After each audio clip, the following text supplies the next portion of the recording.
All right, so after we've reviewed all of the inventory, so we'll go ahead and complete the section of our checklist, and that is there is no inventory, or we don't have any materials that are going to be expiring the next day.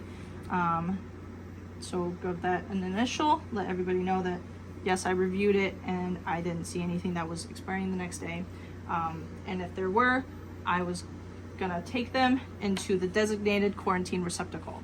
So if I saw anything that was saying, for example, this bag is expiring tomorrow, so I would take this out of the lab, out of accessibility for patient care. Nobody can accidentally grab an expired or going to be expired thing and use it for patient care. So want to make sure that we take that into the designated quarantine area so it's out of the way and there's just less risk there.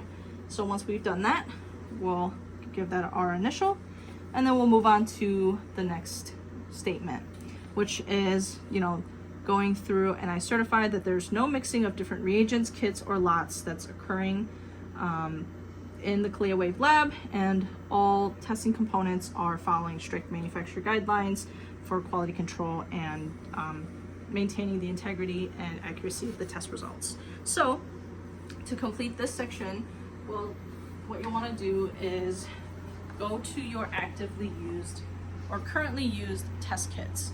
And what you want to see is for these kits that are just kind of like single kits, that there's only one kit that's open and being used at a time, and there's not multiple kits or different types of kits where things are just all mixed together, or there's different reagent bottles and different packs, and you just want to make sure that it's neatly organized, one kit open at a time. So once you've confirmed that, you can go ahead and give it an initial, and then you can move on to the next section, which is binder maintenance. And what this essentially means is that if you have any currently used kits or CLIA-waived tests that has package insert, that it's filed correctly in the lab binder. So there are, within each CLIA-waived test section, there are designated spots for the package inserts. What a lot of locations will do is, have like a paper folder where they put the package inserts in it, so they know, this is the package insert in this section.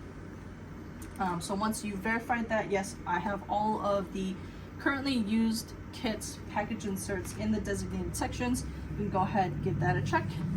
The next thing is any section that we are done with. So if there's a test kit where I'm moving on to a new lot, or and I have a new package insert now, so we're going to take the old one out of the designated place, and we're going to put that in the back of the binder in section 5 for record retention. So we're going to put that in there, and then we'll put the new one for the currently used kits in the section 3. So I'm going to put this back, and once we've done that, go ahead, give that a check, and then the first business day of the month, all of the environmental checks logs that are completed, for example, if today is April 1st, I would take the completed environmental checks log for March and put it in the back of the binder as well. And then we'll put a new one for April in section 4 where the environmental checks go. So once I've done that, essentially give that a check. So once you've completed all the different sections of the CLIA-waived checklist,